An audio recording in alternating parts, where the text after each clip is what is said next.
Been doing so good. There we go. Man. It's so I'm trying not to touch my face. Oh It's my really hard. gosh. She says they started already. We have one more. Where are we putting They start on mine already? No, they're sorry. So Dennis, where would Sorry, you like good. Dr. D? Sure. Is that the worst that happens? Are we?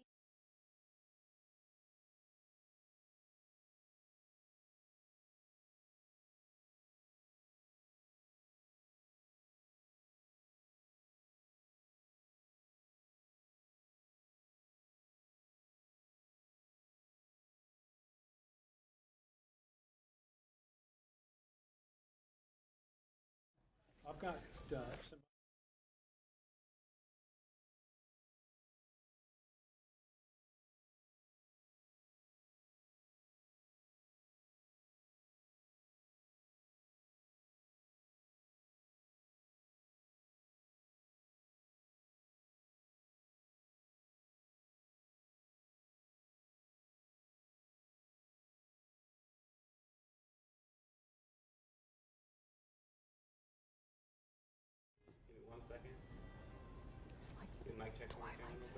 Carolyn's mic check, 321, 321, check, check, check. Does it not feel like Twilight? I know. It does. It certainly does. I'll try to.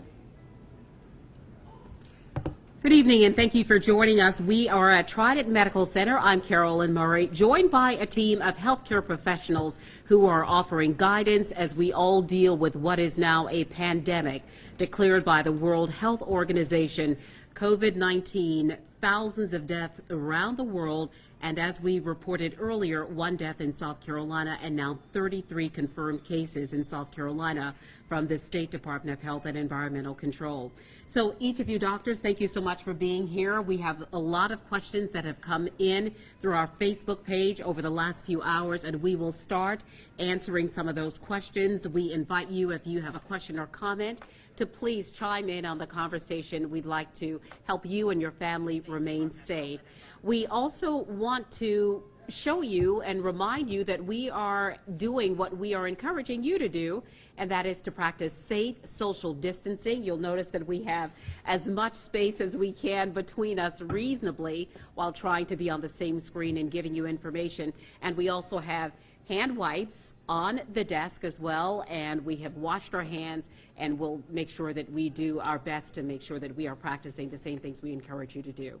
So let's start and get to some of the same questions. This is an open conversation, and so anyone who wants to answer the question, please identify yourself and then go ahead and answer.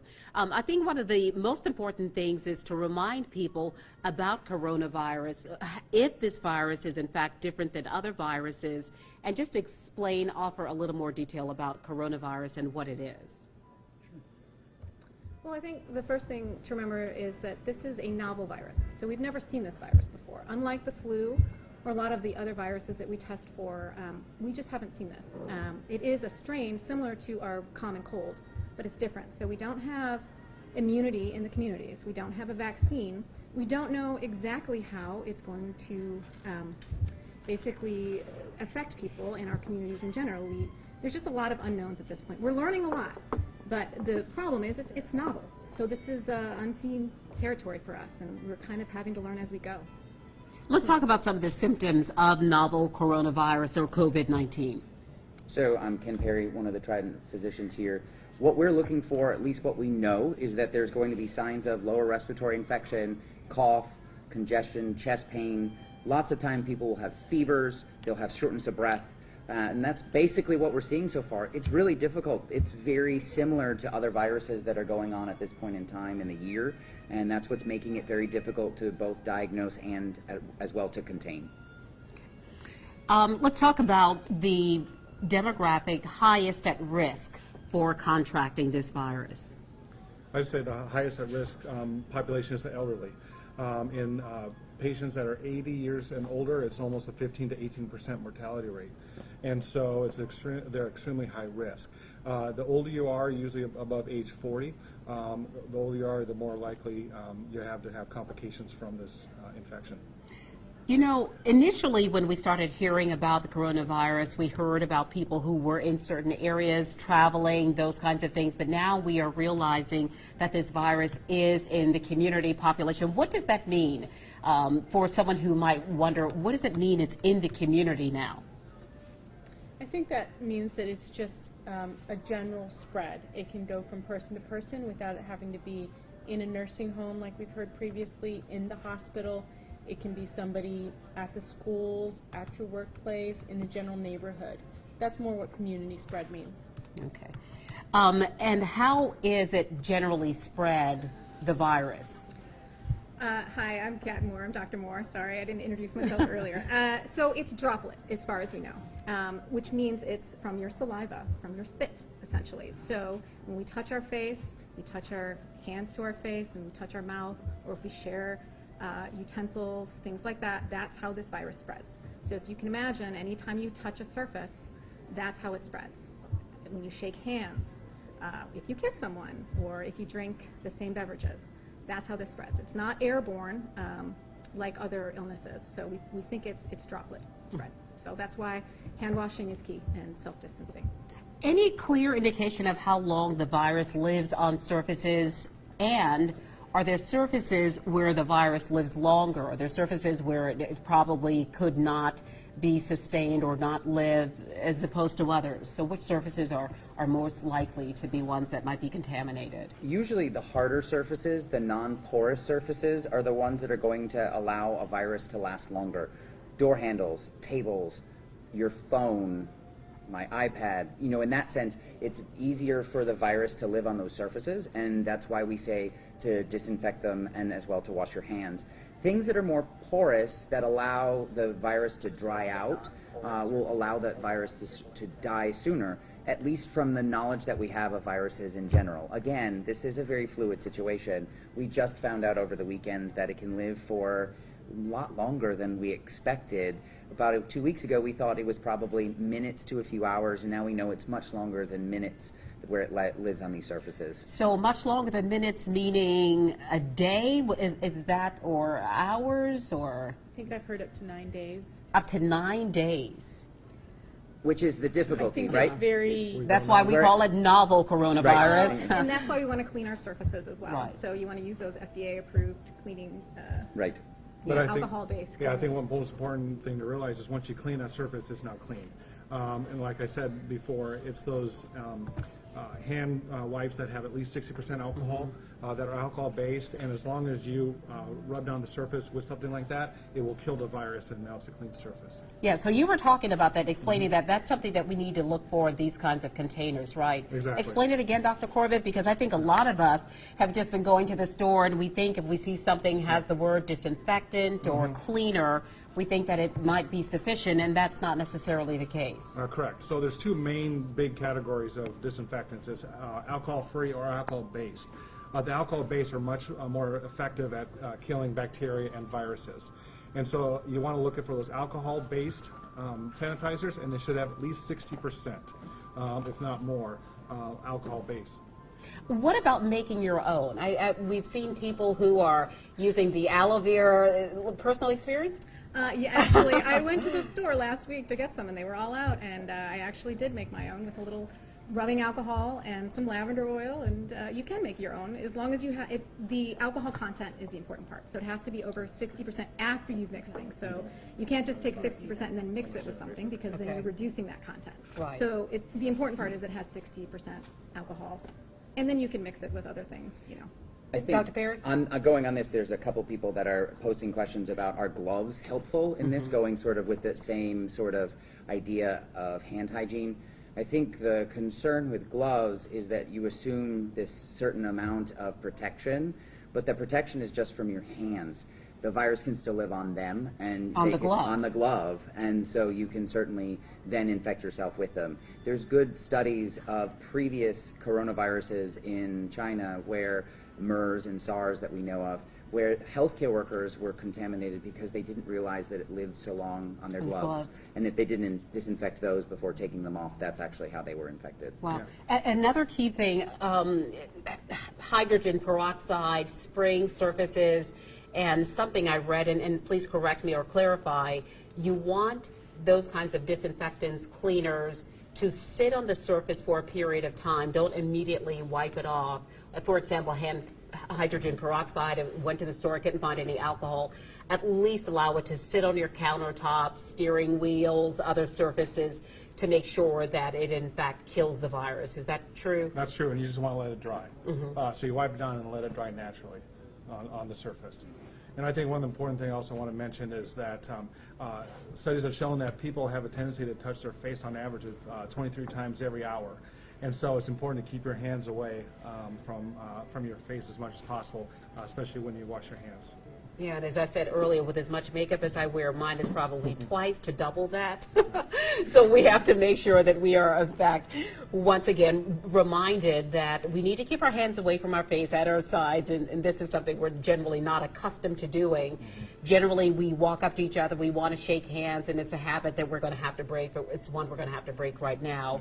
Some of the other questions and comments is about seeing your regular healthcare providers, keeping appointments and things like that. Is that important to do right now? If you're not feeling 100%, should you still go into those kinds of environments where people might be more vulnerable? I think it's always wise that if you're not feeling 100%, you don't get procedures that are non-essential to be done. Obviously, we're going to go forward with emergency procedures, but if it's something really that's not required for your best health right now, I would put that off until you feel well, and maybe even until this is over, this scare is over. Yeah, and also, Dr. Taylor, we had a question about elective surgery. What about elective surgery, Dr. Bayer? Across the country, more and more places that are having a higher incidence of COVID-19 are actually reducing the elective surgery burden anyway. So it certainly is something that's happening as the system doesn't have the ability to take care of it.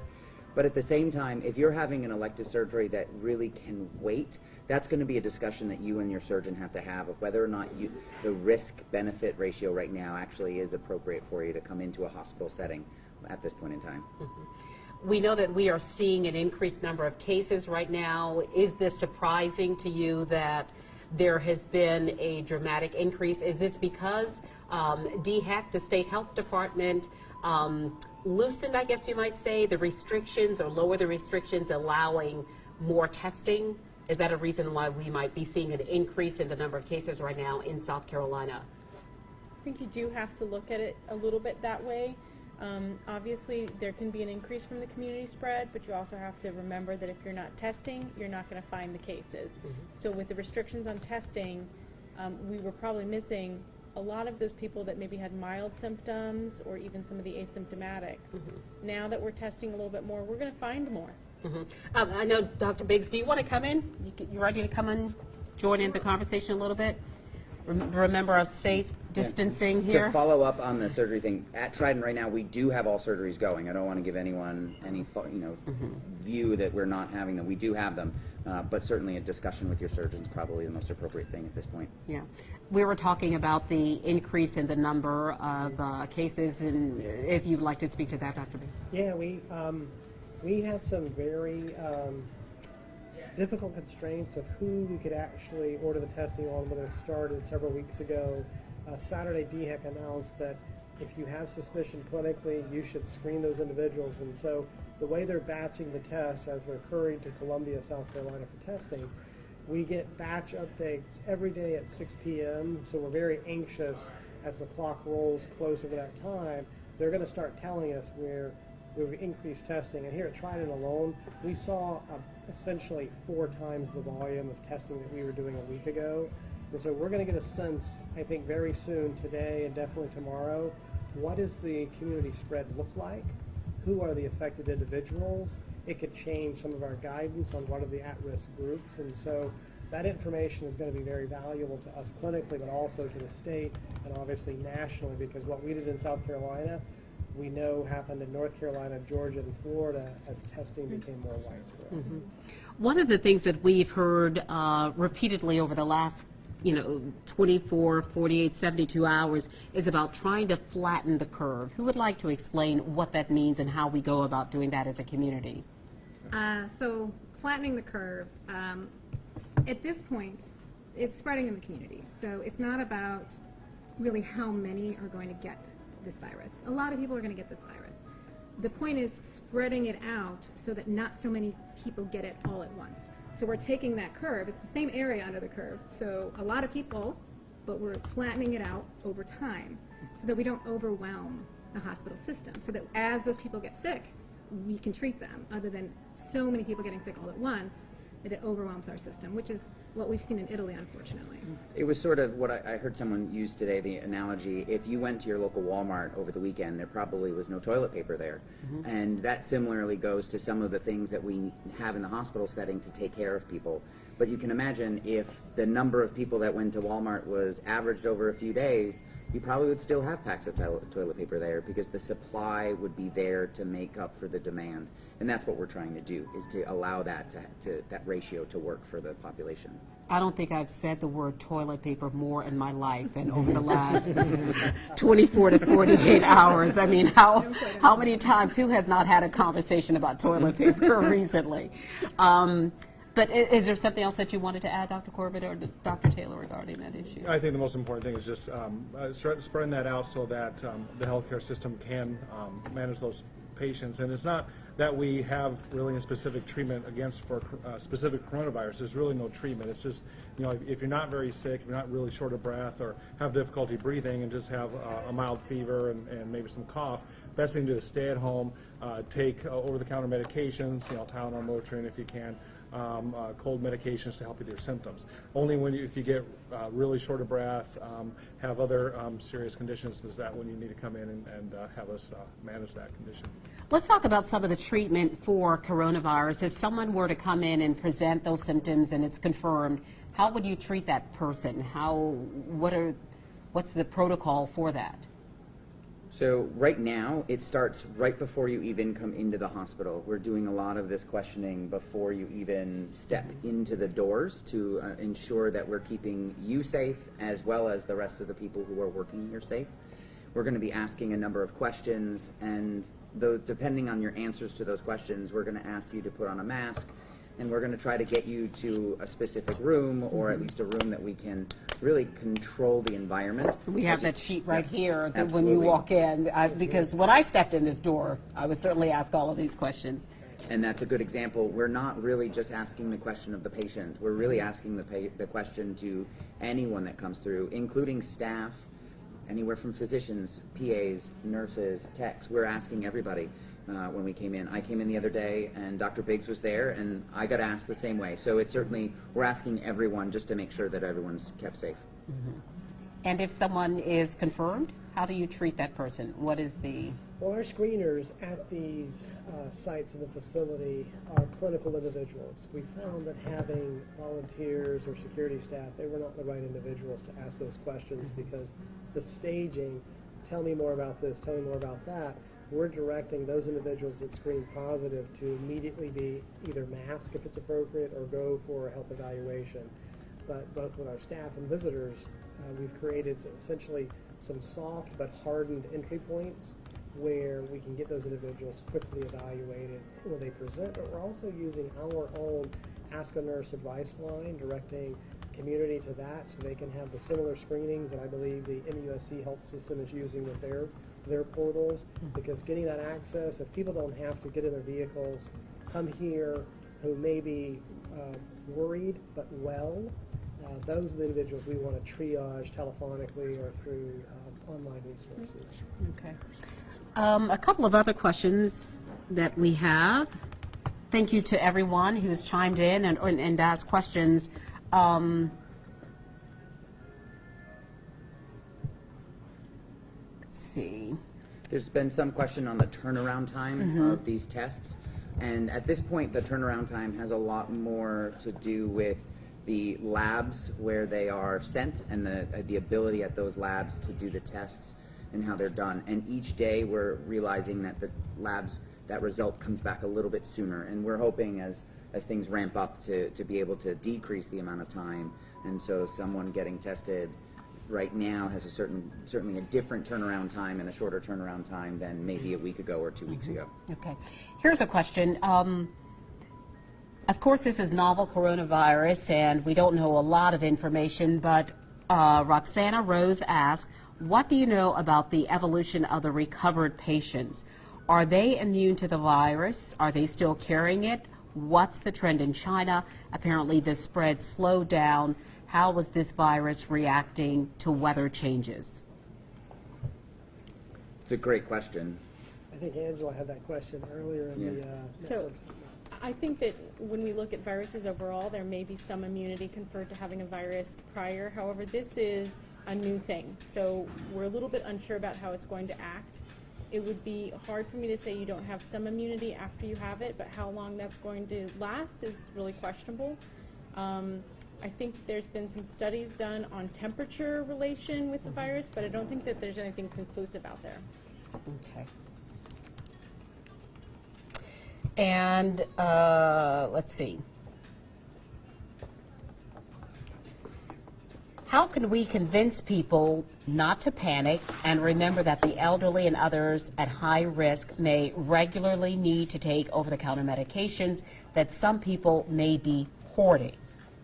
I think panic, anxiety, real big issues for a lot of us right now. Honestly, panicking never does any good, no matter what kind of situation we're in. So obviously we're all going to be stressed about the situation because, again, it's unknown. This is uncharted territory for us. But I don't think there's any reason to panic. We are taking proper precautions, and we are going to be okay. I think really what you have to ask yourself is think about your neighbors and think about your community. Don't hoard toilet paper, but most importantly, don't hoard other vital things that people need. So, and if you have somebody in the community who is elderly, who can't go out, but you possibly could, you may want to help that person out. Now, of course, you want to make sure you're not sick, so you want to avoid contact, but we really have to think about our neighbors and what we can do for each other. So I think that's really the best advice for all of us. Good point. Let's see. This is a question that we had earlier, but I do believe that it bears repeating. With schools closed, should children and teenagers be allowed on play dates and sleepovers? And in some cases, should teenagers be babysitting children? I mean, there's a lot of still that social distancing that we have to consider when we think about children being home. They might not have otherwise been home. And some children are now with the care of grandparents. So what are some things that we should think about in those cases? I know for my own kids, my son does taekwondo and some gymnastics. We certainly aren't going to those this week and probably next week, in the sense that you just don't know whether or not there's carriers at these large events, and especially something where you're going to be so physically connected with the environment around you. You don't know what's going to come of that. It's really difficult to recommend that someone doesn't have a babysitter, though, especially as more and more businesses are closing down. This is something that's going to really have a very big impact on our community. So as my father's a CPA, and I certainly said to him, before your clients come in the door, you probably want to screen them the same way that we're screening the people who come into the hospital.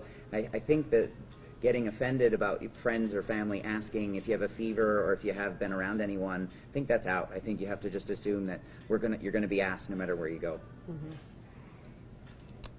All right. So I have to rely on the readers here. I'm 74 years old, I have asthma, still working as a hospice home health RN. Should I defer visits and stay home? I would say yes if you can. Those are going to be questions people are going to have to answer for themselves. As a 74-year-old, if that person gets sick, she may not do very well. So I think those are the kinds of choices we're going to have to be making, and as a community, we're going to have to help those people who have to stay home and not work. So, Anyone else want to add something? No, I think that pretty much covers it. Okay.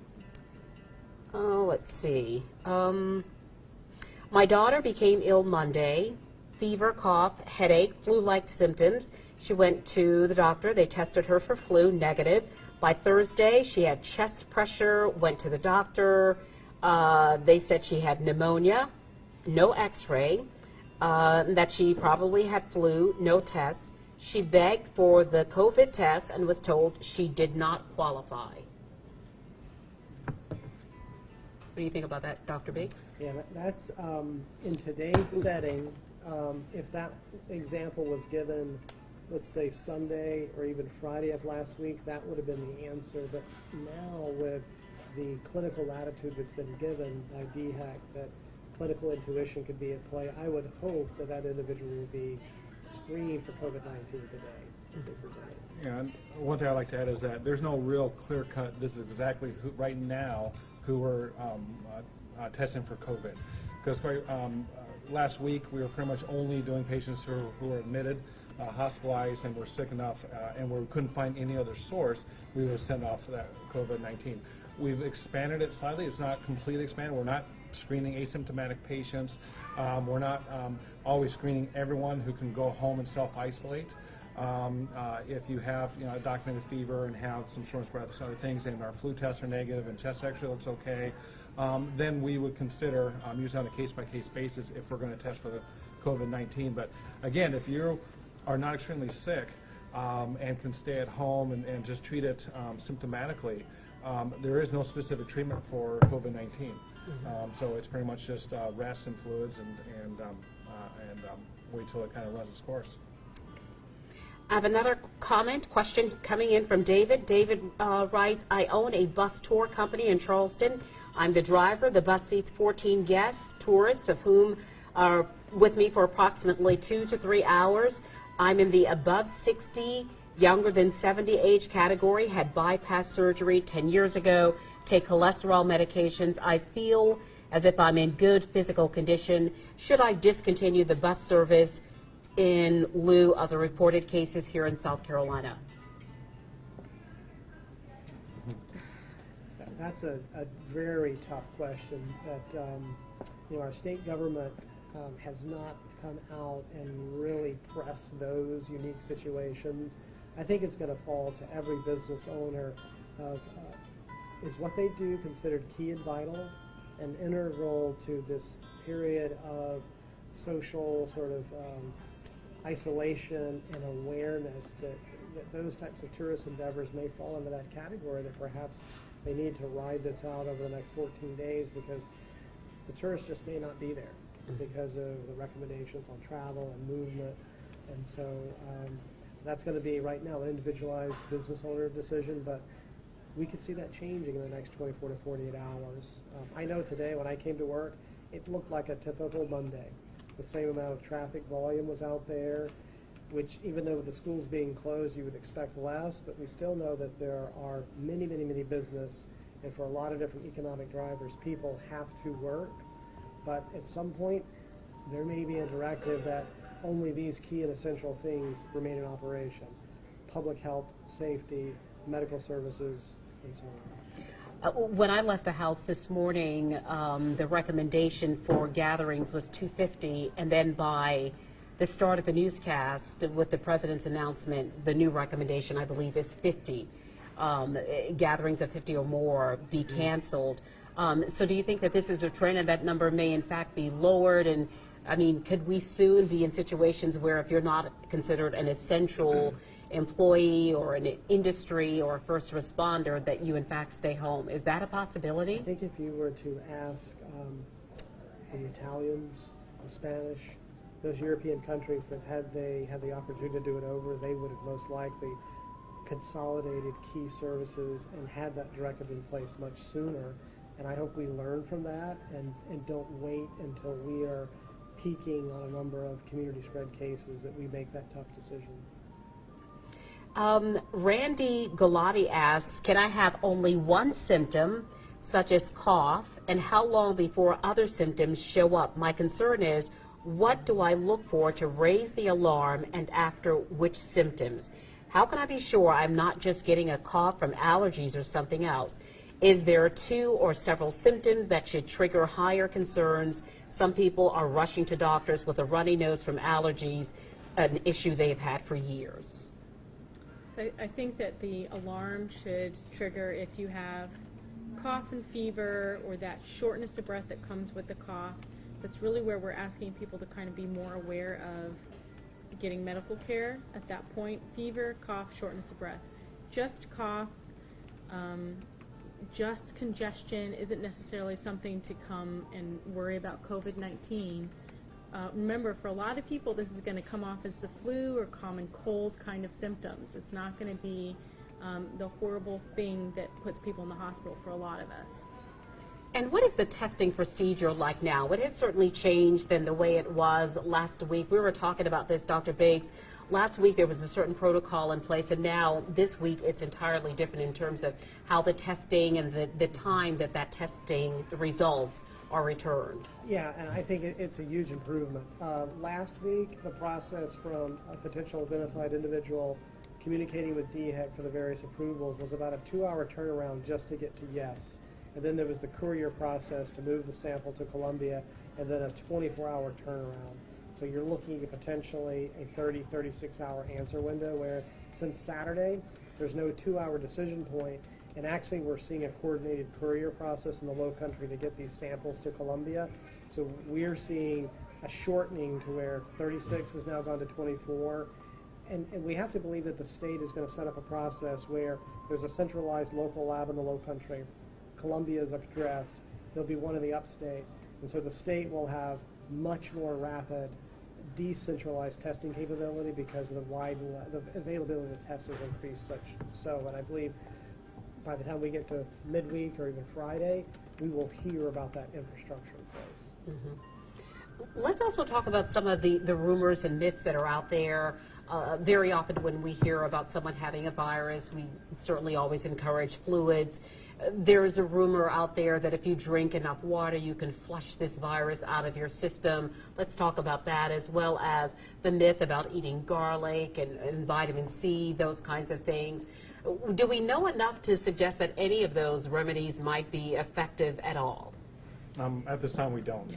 And a lot of those items have been studied against other viruses and really not shown a significant improvement or significant enough impact that we recommend it as a general treatment for these type of things. I just answered a question online about someone asking about anti-inflammatories, and apparently there is something going around on social media and some news that it's been looked at negatively as far as using anti-inflammatories. Not supposed to use it in coronavirus, and that's not true. You can use anti-inflammatories for symptom control, to help with your fever, help with your aches and pains. Just make sure you take one type at a time. Don't mix and match them. And you can take it safely to take them with Tylenol or acetaminophen. So the example of an anti-inflammatory would be like ibuprofen, Motrin, naproxen, Aleve, those type of medications. Okay. So some common over-the-counter things that most of us already have in our homes. Thank you. I think, if it makes you feel better to drink hot garlic water and that makes your symptoms feel better, I say go ahead and do that, but that's not going to cure this or prevent you from getting it. I think that's the main thing. There's a lot of things out there that may make you feel better, and vitamin C and those kinds of things. People like to do that, and that's fine, but that's not preventing this or keeping you from getting it or curing it. Dr. Barrett? No, I have another, there's a couple people who are really concerned about their contacts. Let's hear about those. Mm-hmm. So Robert writes on the comment section, I have a friend that has come down with the illness. He was in contact with a salesman from Italy 2 weeks ago. He tried to register on a website and request a test. The application asked only pointed questions, and there was no room for comments to explain he could have been exposed, just closed-ended questions. How to circumvent what appears to be an inflexible vetting of potential patients. Efforts to contact their family physician has been made, but no response yet. And certainly, this is probably the largest proportion of patients that we have right now that 1 or 2 degrees of separation from someone who might have had a contact. This is a little bit closer, of course. So on that, it's really going to be monitoring your symptoms at this point, looking and seeing whether or not you have a fever, taking your temperature quite regularly before waiting to see if you actually have a fever, taking your temperature at certain points in the day. Certainly something that we're recommending for people in the healthcare industry as well. I don't know if you want to go any further with that, Dr. Biggs. No, I think if this individual were to come in today with that history, even without symptoms, they would move into that category of this is a very reasonable risk based on what we know now. I guess there's a benefit of being a nation surrounded by 2 of the world's great oceans. that it takes a while for things to get here, COVID being one of them, but with international air travel, Italy, Spain, China can happen in a matter of half a day, basically. So as we learn from the other countries, we clearly have made rapid changes with who we're screening and how we're screening them. And so I think everybody who may have been told, no, you're not at risk last week, should be revisited with their primary care providers or an acute setting. Okay. Linda Stewart writes, we're talking again about the surfaces, fabric and paper. We've heard people who handle money that they should perhaps not be touching money, that money is certainly very dirty. We all know that. Let's talk about that. And then Dr. Taylor and I were just talking about the fact that her husband asked about mail, our mail, sending in mailboxes and things like that. Should we be concerned about handling money, handling our mail? I think that we covered that a little bit with talking about the porous surfaces where they dry out. There's been no evidence that the virus can be transmitted through mail, through money. Again, always, though, it's hand washing, try not to touch your face. Obviously, those things are going to carry yuck with them. And so try to avoid just introducing that to your body. And I think that gets to a lot of questions of how long does this virus live on non-human surfaces. And it's all based on the viral load. If a COVID patient sneezes on this tabletop significantly, then that's probably going to last for several hours. So there's not an ironclad to, if you touch this, you're okay. If you touch this, you've got 6 hours. I think if everyone is taking those precautions of frequent hand washing, trying to keep your hands below your waist, we'll get through this, because there's not an easy answer for what carries the viral load more than another object. Dr. Biggs and Dr. Perry, I think they're having a hard time hearing you. Oh, okay. We're getting Okay. a lot of comments about that. Oh, okay, okay.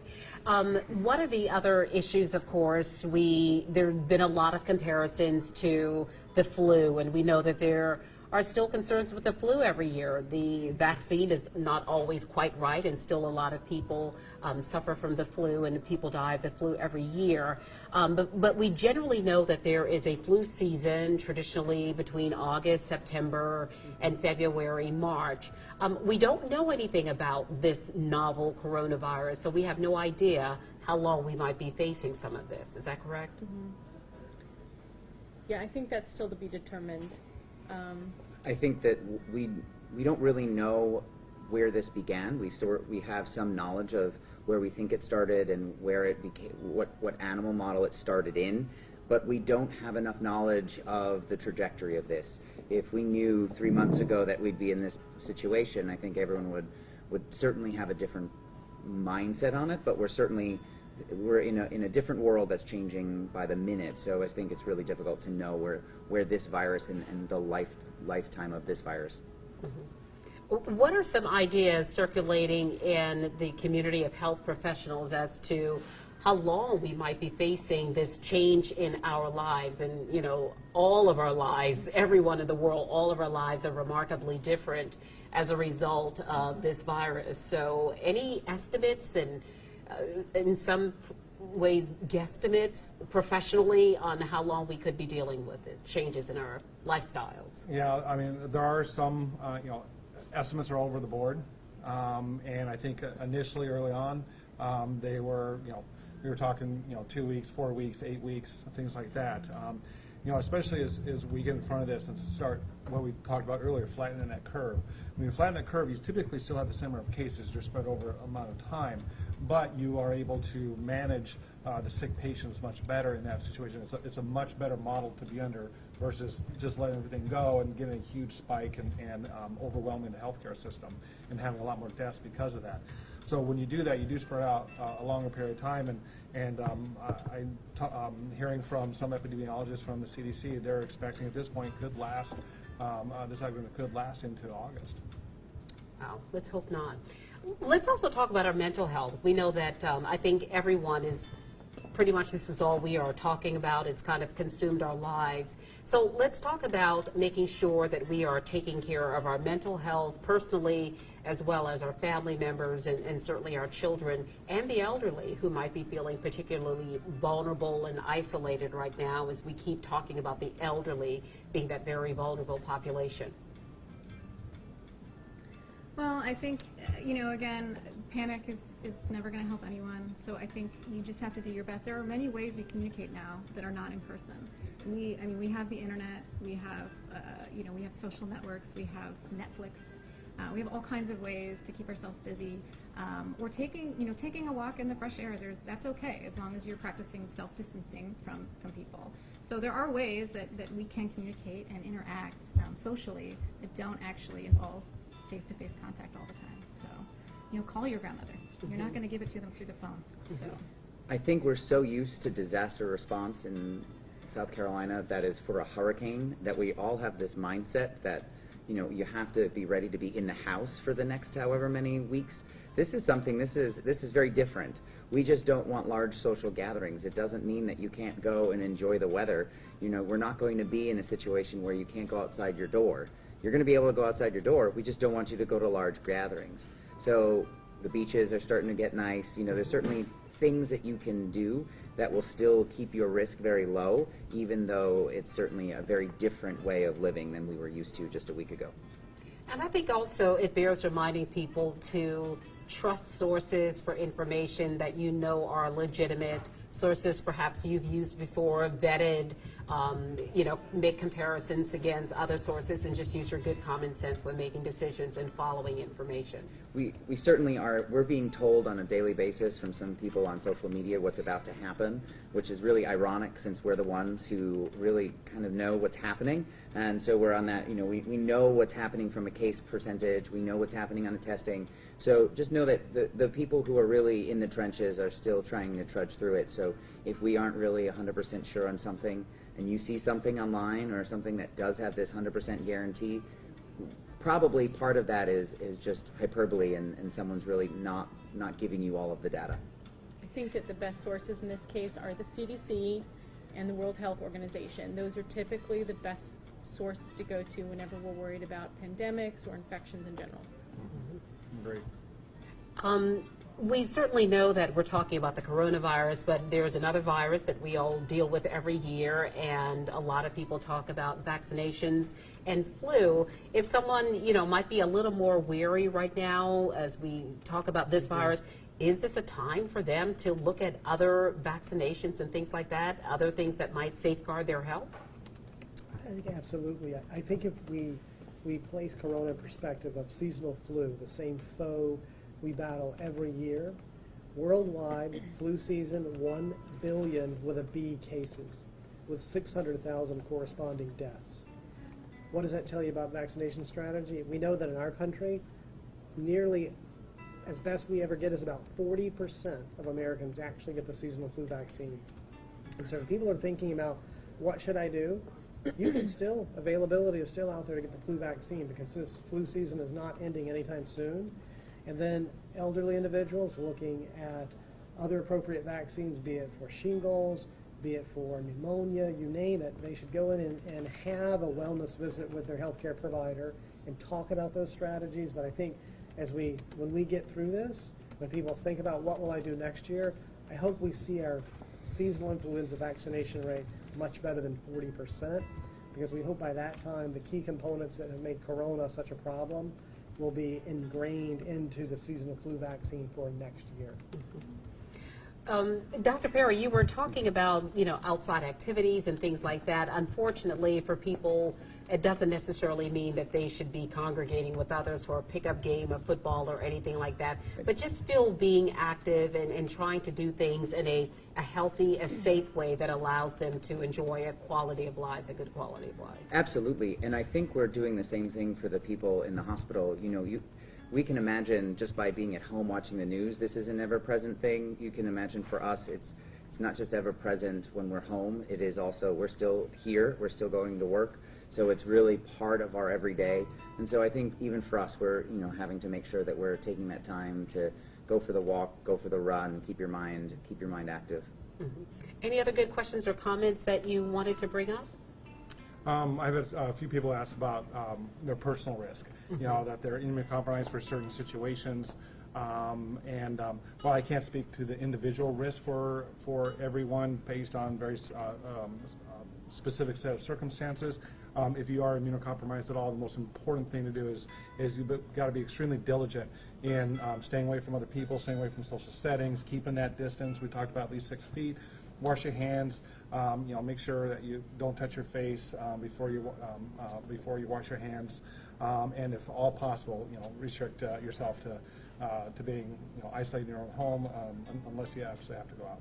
If someone might not be sure if they are immunocompromised, can you give us an example, explain exactly what that means? Well, if they don't have a spleen, if they're on certain medications which your provider has told you that you're immunocompromised for, if you're on treatment for rheumatoid arthritis, psoriasis, things like that, conditions like that, best thing to do if you're not sure is to call your physician on the phone and just ask the office, you know, are you truly immunocompromised or not, and they can answer that for you.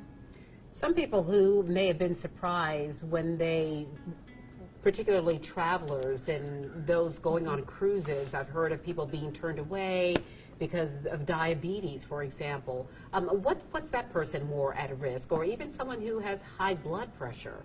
What puts those people more at risk for coronavirus, or perhaps being more vulnerable in terms of if they are infected, how their bodies would deal with the disease? Yeah, a diabetic that may have poorly controlled blood sugar, intrinsically, on average, if their blood sugars are averaging 200, they don't heal well. Their white blood cells don't function properly, and those are the same cells that we would need to really generate a proper immune response. And so if a person who's diabetic is told that their A1C, which sort of averages their sugars over a 3-month time frame, is elevated, then that's an at-risk person that they should be thinking to themselves, I'm immunocompromised. And so the better I'm able to control my blood sugars, that lessens the risk, but it never takes it fully away. And high blood pressure usually doesn't occur in a vacuum. There can be other associated either cardiovascular or pulmonary conditions that go along with it that puts that person at a little bit higher risk if they were to develop even the seasonal flu, much less coronavirus this year. We're also looking at some of the data out of China, out of Italy. We're looking at that data and determining sort of retrospectively who we have to worry about here. So the people who are having problems in these other places where it's endemic, we're looking to see what risk factors their patients had. And so we're now we're able to say, these are the things that made some of their patients at risk for some of the other problems, the problems of breathing that might need assisted ventilation, where we actually have to do some procedures to help their breathing. That's what we're looking at, and so our recommendations are based off of what that means to other places and how we're able to expand upon that for our patients. Dr. Corbett? Oh, I'm sorry. I thought you were about to add something to that. I thought it was a great Okay. You know, I think Ken brought up an excellent point. Now, everybody that we screen for COVID-19, DHEC asks us to fill out essentially a very thorough health risk questionnaire on each individual person, because they're taking that data and building the model that will probably serve us well for many, many years of this is the at-risk person for COVID-19 because this year, this is what we saw. So we may in the future be able to say, oh, it also included these risk factors or these aspects, or maybe the age ranges have changed. So even though we're rapidly identifying people who have COVID-19, simultaneously we're getting enormous amounts of healthcare data that lets us shape that narrative of who is at risk. And I know we usually harp on social media being a negative, or certainly being in those silos of people that agree with you one way or the other. In this type of environment, however, it works really well, specifically for people who are really responding to this. Immediately within just a few weeks of this event, I have multiple groups on Facebook of people I went to residency with who are connecting me with other intensive care unit physicians, certainly not to have the actual data that we need, which is that real data from numbers, but sort of anecdotal evidence of things to be concerned about. And what what you need to worry about for a patient that's coming in your doors, which even though that's not how we practice medicine in the long run, it's always nice when this ever-evolving, ever-changing process is occurring for us to have that knowledge from people. There's even some physicians who are giving us information from northern Italy and from certain parts of Europe that we're able to get very quickly, and we're able to really take that and then also use that as guidance with the CDC, just so that way we can see what we need to do for our patients. Yeah, so that you can be proactive and respond quickly when you identify something, even though, as you said, it's anecdotal, Right. it's very meaningful and could be, in some ways, life-affecting Right. and life-saving. You don't change your practice pattern. We always say N equals 1, meaning the number of a person in a study. When it's only one person, that's not a great study. But N equals 1 sometimes gives you that sort of harbinger that something might not be right coming down the path. So we just keep our eyes open for it. Just in terms of how people might feel, and of course we still know that the flu is still present in our community. So if someone is trying to identify whether they might have what we think of as just a regular episode of flu, how does that compare differently than how you've seen or read of coronavirus presenting? I've heard that coronavirus presents more of a respiratory deep in the lungs. Can you explain more about that? I mean, I think what they mean by that is that we see a lot more coughing and shortness of breath. Usually with flu, unless the flu gets more advanced and causes a secondary infection as far as a pneumonia and things like that, typically we see a little bit more of that. But there is so much overlap between the two. It's not possible to just go based on symptoms of, oh, you're coronavirus, you're the flu, you're the common cold. You cannot do that. We want it to be that simple, but it simply isn't. Unfortunately, it's not. And so that's kind of why we really screen everybody coming through, and we really take a thorough history, and we decide, do we need to test you for coronavirus because of risk factors, or because of your job, or because of where you live, or who you interact with, and how you look clinically. Are you really short of breath? Is your oxygen level lower than it should be? Are you breathing faster than it should be? In those cases, we might go a little bit further, but a lot of times if you're clinically looking okay, if you're don't have a high fever, you're not real short of breath, your oxygen level's good, your respiratory level's good, we typically don't go down the path of trying to sort out, is this really truly coronavirus? Is it not? If you don't have any of those risk factors, because there's really nothing we can do to treat otherwise. It doesn't change how we would manage you otherwise. Let's talk about the labs that are currently being used for testing. What labs are currently available? You mean physical labs, as in like locations? Yes. Yeah, we are exclusively using what the state designated early on is their lab in Columbia. There are 2 private companies that have said we're also running the test. Their turnaround times are a little bit longer. They are very transparent. It's about a 2 to 3 day turnaround, where if you can get it in 24 hours versus 2 to 3, we're leaning towards the validated 24-hour turnaround. But we hear stories every day that labs are under development right now that can actually shrink the testing time in half or a quarter of what it is. But right now, we're exclusively using what we were instructed to use. And I know individual private physicians' offices that have had relationship with LabCorp or Quest are using those, but with the understanding they should be screening asymptomatic and potentially no to low risk patients because of the longer turnaround, as opposed to the most rapid right now is through the state's testing. And is the system overwhelmed right now with trying to get some of these tests done, or are they on target in terms of getting the test done in a reasonable amount of time so that people can get that information? Well, from what we understand, last weekend the state lab was not working on the weekends processing testing because here again, it was very tightly controlled. This past weekend, they were working. So like any organization, they're obviously flexing their staffing to meet that increased demand. And I think as we see the rhythm consistently being a 24-hour turnaround, that tells us they're maximizing everything they can possibly do to get these results out. What about going into stores and produce and things like that? Are there any concerns with, people shopping, going grocery shopping, and, a tomato or an apple or something that you might directly bite into? Are those kinds of produce still safe for consumption? They're safe for consumption. You just need to wash them first. But you should always be washing those first. Right. So I mean, I think we probably maybe didn't as much as we should before. But now we really need to focus on washing those things off. Once they're washed, that's fine. But I wouldn't take an apple out of the in the supermarket and bite into it right then, right now. Ever. So, ever, yes, ever, but especially right now. Yeah. All right. Well, our time is nearly up, but I wanted to allow each of you to make a final statement if there is something, a salient point that you believe needs to be made, perhaps something that came to you from one of the readers or viewers, if there's something that you believe should be expressed before we say goodnight. We'll start with you, Dr. Biggs. I'll say what I've been saying since this began is we need to view this event as a game changer in what I would call events of 7 to 14 days. As we learn more, it'll change what we do in our daily activities. But at the end, you should continue to lead your life with great purpose and joy. And because if you don't, you're going to be looking inwardly with a lot of reporting sources that may not necessarily be that positive.